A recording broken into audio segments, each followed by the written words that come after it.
اب آئیے ان پریشانیوں کے کچھ روحانی علاج ہیں. دو ایک باتیں عرض کروں. سورہ طلاق 2-3 نمبر آیت کی گھر جا کے تلاوت کریں. رب کریم نے فرمایا وَمَن يَتَّقِ اللَّهَ يَجْعَل لَّهُ مَخْرَجًا. فرمایا جب تو اللہ سے ڈرے گا تو اللہ ہر مشکل سے نکلنے کا تجھے رستہ عطا فرما دے گا. اور کیا خوبصورت انداز ہے قرآن مجید کا, اور ہم نے اس کا لاکھوں بار تجربہ کیا, بیسوں اور سینکڑوں بار یہ چیز ذاتی طور پر پریکٹیکل سے گزری. اللہ نے فرمایا ہر مشکل سے نکلنے کا رستہ بھی دے گا, وَيَرْزُقْهُ مِنْ حَيْثُ لَا يَحْتَسِبُ, اور اللہ تجھے وہاں سے رزق دے گا کہ تو نے کبھی سوچا بھی نہیں ہوگا. وَيَرْزُقْهُ مِنْ حَيْثُ لَا يَحْتَسِبُ, سے دے گا کہ تو نے کبھی سوچا بھی. ایک صحابی تھے حضرت عوف بن مالک رضی اللہ تعالیٰ, کہتے میرا بچہ کافروں نے قید کر لیا, گھر میں غربت پہلے بڑی زیادہ تھی, میں دروازہ رسول پہ آیا, حضور اب کیا کروں؟ تو کہتے ہیں نبی پاک نے فرمایا بھروسہ اللہ کی ذات پہ کر, توکل اللہ کی ذات پہ کر, اور گھر جا کے تسبیح لے کے میاں بیوی بیٹھ جاؤ اور پڑھو لا حول ولا قوت الا باللہ العلی العظیم, جاؤ پڑھو جا کے. کہتے ہیں میں گھر بیٹھا ابھی چند تسبیحاں پڑھی تھی کہ دروازے پہ دستک ہوئی, دروازہ کھولا تو میرا بیٹا دروازے پہ کھڑا تھا, پلٹ کے دیکھا تو 400 بکریاں بھی لایا تھا.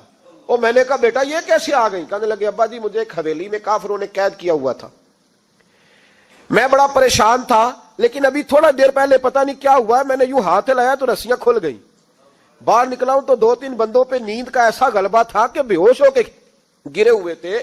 400 بکریاں بھی تھی, میں نے دروازہ کھولا, بکریاں میرے ساتھ دوڑنے لگ گئی ہے, تو میں 400 بکری بھی لے آیا ہوں, پلٹ پلٹ کے دیکھتا رہا ہوں, پر میلوں کا سفر ہوا وہ آئے ہی نہیں.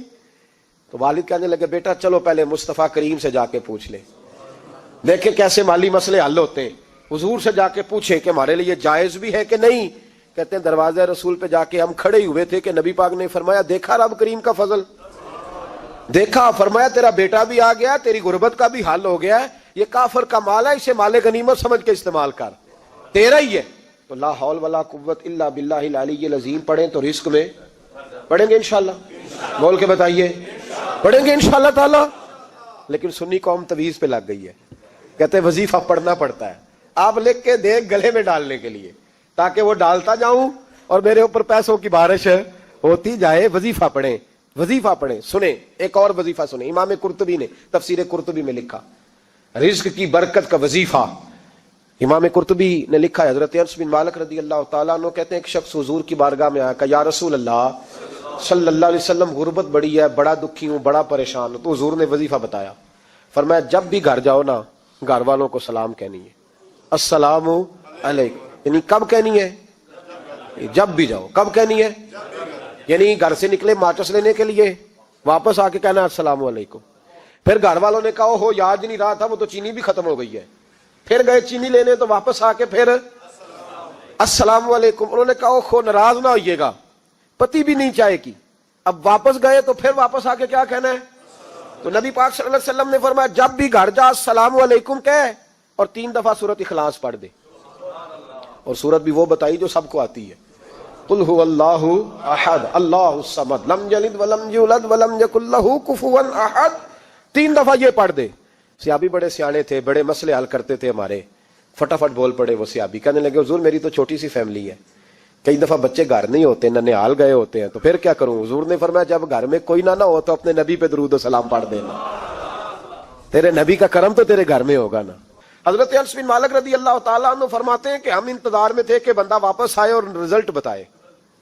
کہتے ہیں وہ کچھ دنوں کے بعد واپس آئے تو عجیب بات کی انہوں نے. ہمسایوں سے کئی دفعہ بندے کی نہیں نا اتنی بنتی, اور کئی دفعہ لگتا ہے کہ میرا ہاتھ اوپر ہی رہے, یہ کہیں مجھ سے تگڑے نہ ہو جائے. کہتے ہیں وہ آئے تو نبی پاک صلی اللہ علیہ وسلم نے کہا کیا حال ہے تیرا؟ تو عرض کرنے لگے یا رسول اللہ صلی اللہ علیہ وسلم وظیفہ تو میں نے اپنے لیے پوچھا تھا اور میرے تو ہمسائے بھی امیر ہو گئے. حضور تو میں نے اپنے لیے پوچھا تھا اور میرے دائیں بائیں والے لوگوں کو بڑی برکت ہوئی ہے. تو میرے محبوب مسکرانے لگے. حضور فرمانے لگے گویا برکتیں تیرے گھر میں جب برسی ہیں تو چھن چھن کے ان کا فیض اللہ نے تیرے ہمسایوں کو بھی عطا فرمایا. مشکل تو نہیں وظیفہ, کیا کرنا ہے؟ تو نہیں آکھنا مشکل لگتا مینوں نہیں, تسی کر دینا سلام لو, تسی کہنا بندے اسی ہیں سلام اسی لویے, تسی لو جاؤ کے دوبارہ گھر جا کے کیا کرنا ہے؟ چلے کچھ نہ کچھ 55% بولے ہی ہیں ماشاءاللہ. کتنے کیا کریں گے؟ السلام اور پھر کیا پڑھنا ہے؟ سبحان اللہ. 3 دفعہ سورۃ اخلاص پڑھ دیں, فرمایا اللہ برکت پیدا کر دے گا. اب سنیں, ایک دوست آئے, کہنے لگے حضرت جی بڑے پیروں کے پاس گیا ہوں، مالی مسئلہ حل نہیں ہوتا. تو میں نے کہا میں تجھے نبی پاک کی بارگاہ میں نہ لے جاؤں، پیروں کے پیر کے پاس نہ چلے جائیں. میں نے کہا سن تیرا مالی مسئلہ حضور حل کر دیتے. مشکات میں حدیث ہے، ایک صحابی نے کہا حضور غربت ہے، فرمایا روز رات کو سورت واقعہ پڑھ، تیرے گھر میں فاقہ نہیں آئے گا. اور یار بتاؤ جب نبی پاک نے کہہ دیا نہیں آئے گا تو آئے گا، حضور نے کہہ دیا نہیں آئے گا تو آئے گا، اللہ اکبر، آ ہی نہیں سکتا. تو وہ والا وظیفہ پڑھ جو مصطفیٰ کریم نے بتایا ہے. اور رب کریم کی بارگاہ میں گویا نیت ہو کہ یا اللہ میں کوئی خود تو نہیں نہ پڑھ رہا، تیرے نبی نے بتایا ہے، سورت واقعہ پڑھ، تیرے گھر میں فاقہ. حضرت عبداللہ ابن مسعود رضی اللہ تعالیٰ عنہ بیمار ہو گئے، شدید بیمار، اور بیٹیوں کے باپ تھے، بیٹیاں زیادہ تھی. حضرت عثمان غنی رضی اللہ تعالیٰ عنہ کا دور خلافت تھا. جناب عثمان غنی تیمارداری کرنے آئے اور کہنے لگے عبداللہ آپ بڑے بیمار ہیں، ابن مسعود آپ بڑے علیل ہیں، کچھ پیسے نہ بھیج دوں خزانے سے؟ تو حضرت ابن مسعود کہنے لگے ضرورت نہیں.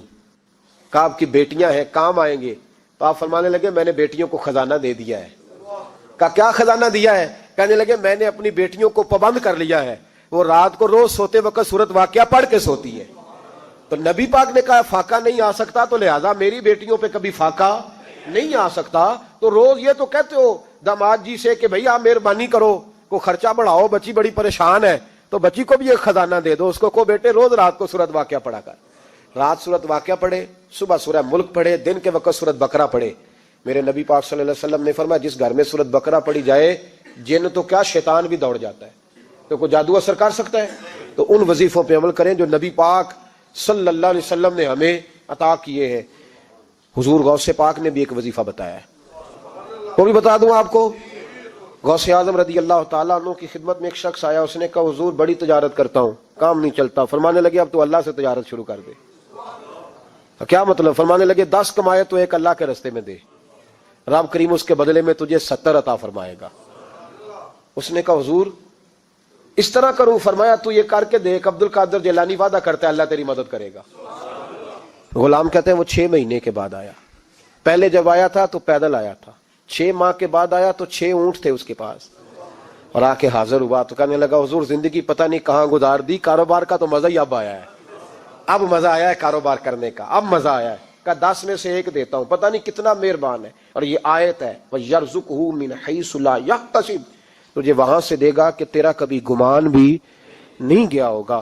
روحانی معاملات کو بھی ضرور شامل حال رکھیں، اور مال مانگے اس سے جو بے حساب دیتا ہے، دنیا داروں سے نہیں مانگے، اس سے مانگیں جو دیتا ہے تو پھر بے حساب ہی دیتا ہے. دعا کرتا ہوں اللہ ہر گھر میں برکت پیدا کر دے، ہر گھر میں فضل کر دے.